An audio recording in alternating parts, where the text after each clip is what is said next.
നമസ്കാരം.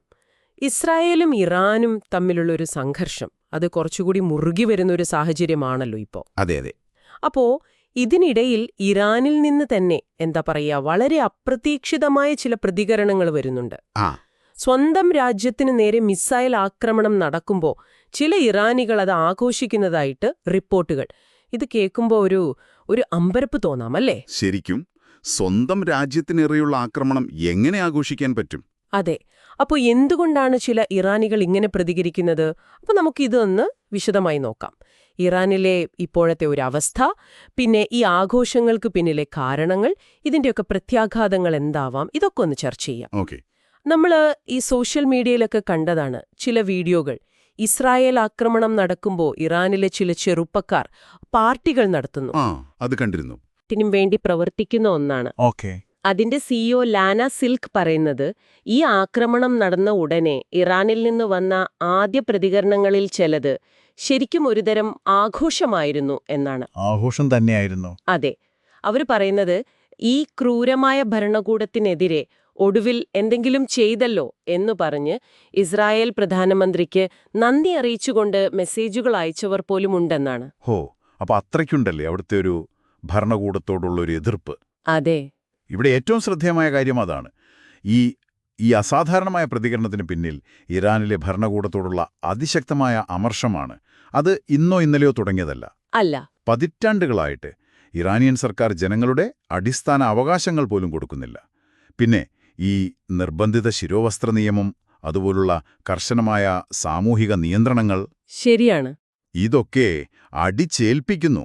ദശാബ്ദങ്ങളുടെ ഈ ഒരു സ്വേച്ഛാധിപത്യ ഭരണം അത് ജനങ്ങളിൽ വലിയൊരു മാനസികാഘാതമുണ്ടാക്കിയിട്ടുണ്ട്. ശരിക്കും ലാന സിൽക്ക് പറഞ്ഞപോലെ ജനങ്ങൾ സർക്കാരിന്റെ പിടിയിൽ ശ്വാസം മുട്ടുകയാണ്.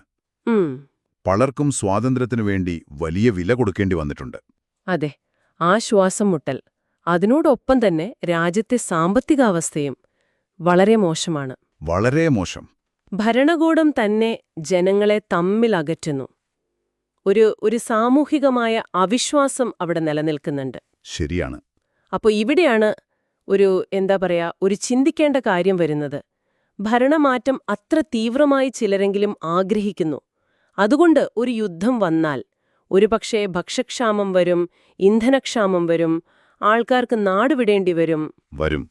ഇങ്ങനെയുള്ള ദുരിതങ്ങൾ പോലും ഒരു സ്വതന്ത്ര ഭാവിക്കു വേണ്ടി കൊടുക്കേണ്ട വിലയായിട്ട് അവർ കാണുന്നു എന്നത് അത് ശരിക്കും നമ്മളെ അത്ഭുതപ്പെടുത്തുന്ന ഒന്നാണ്. തീർച്ചയായും. പക്ഷേ അതേസമയം തന്നെ ഇസ്രായേൽ ആക്രമണങ്ങൾ തെഹ്റാൻ പോലുള്ള വലിയ നഗരങ്ങളിൽ വലിയ പേടിയുണ്ടാക്കിയെന്നതും നമ്മൾ കാണണം. അതുണ്ട്.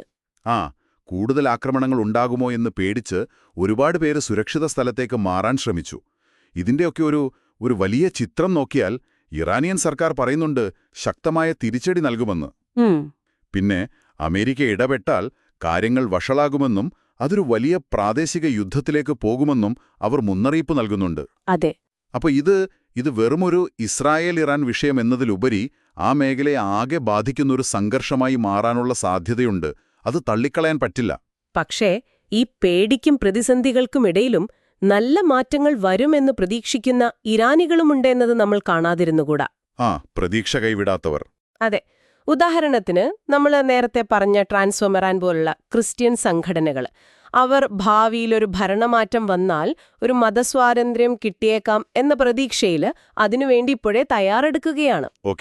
തയ്യാറെടുപ്പുകൾ നടത്തുന്നുണ്ട്. അതെ. സ്വതന്ത്രമായി ആരാധിക്കാനും വിശ്വാസം പങ്കുവയ്ക്കാനും പറ്റുന്നൊരു കാലം വരും എന്ന പ്രതീക്ഷയിൽ അവർ പാസ്റ്റർമാരെയും വിശ്വാസികളെയും ഒക്കെ ഒരുക്കുന്നുണ്ട്. അപ്പം ആ ഒരു പ്രതീക്ഷ അത് ചിലർക്കെങ്കിലും ഒരു വലിയ ഊർജം കൊടുക്കുന്നുണ്ടാവാം. ശരിയാണ്. അപ്പൊ ചുരുക്കി പറഞ്ഞാൽ ഈ ഇസ്രായേൽ ആക്രമണങ്ങളോടുള്ള ഈ ആഘോഷം പോലെയുള്ള പ്രതികരണങ്ങൾ അത് ഇറാനിലെ ഭരണകൂടത്തോടുള്ള വ്യാപകമായ നിരാശയുടെയും പിന്നെ ഒരു ഭരണമാറ്റത്തിനായുള്ള തീവ്രമായ ആഗ്രഹത്തിന്റെയും ഒരു സൂചന തന്നെയാണ്. വളരെ വ്യക്തമായ സൂചന. ഇതൊരു പാഠം കൂടിയാണ്. അതായത് ഒരു ഭരണകൂടത്തോട് ജനങ്ങൾക്ക് എത്രത്തോളം ദേഷ്യം വരുമ്പോഴാണ് പുറത്തുനിന്നുള്ള ഒരു ആക്രമണത്തെ പോലും ഒരു വിമോചനത്തിനുള്ള വഴിയായിട്ട് കാണാൻ അവർ തയ്യാറാകുന്നത്. ശരിയാണ്. ഇത് ഇറാനിലെ എല്ലാവരുടെയും പ്രതികരണമല്ല കേട്ടോ. അത് ഓർക്കണം. തീർച്ചയായും. ഭൂരിഭാഗം പേരും സാധാരണക്കാർ യുദ്ധത്തിന്റെ ഭവിഷ്യത്തുകളെക്കുറിച്ചും എങ്ങനെ ജീവിക്കുമെന്നതിനെക്കുറിച്ചുമാണ് കൂടുതൽ ആശങ്കപ്പെടുന്നത്. ശരിയാണ്. എങ്കിലും ഇങ്ങനൊരു പ്രതിഭാസം, ആഘോഷിക്കുന്ന ഒരു ചെറിയ വിഭാഗം, അത് അവിടെ ഉണ്ട് എന്നത് തള്ളിക്കളയാൻ പറ്റില്ല. അപ്പോ ഇതൊരു പ്രധാന ചോദ്യം ഉയർത്തുന്നുണ്ട്. എപ്പോഴാണ് ഒരു ഭരണകൂടത്തോടുള്ള എതിർപ്പ് എത്ര തീവ്രമാകുമ്പോഴാണ് പുറത്തുനിന്നുള്ള ആക്രമണങ്ങളെപ്പോലും ചിലരെങ്കിലും സ്വാഗതം ചെയ്യുന്നൊരവസ്ഥയിലേക്കെത്തുന്നത്? ഈ സംഘർഷത്തിന്റെ അവസാനം എന്തായാലും അത് ഇറാനെ മാത്രമല്ല, ഒരുപക്ഷേ ആ മിഡിൽ ഈസ്റ്റ് മേഖലയെ തന്നെ മൊത്തത്തിൽ മാറ്റാൻ സാധ്യതയുണ്ട്.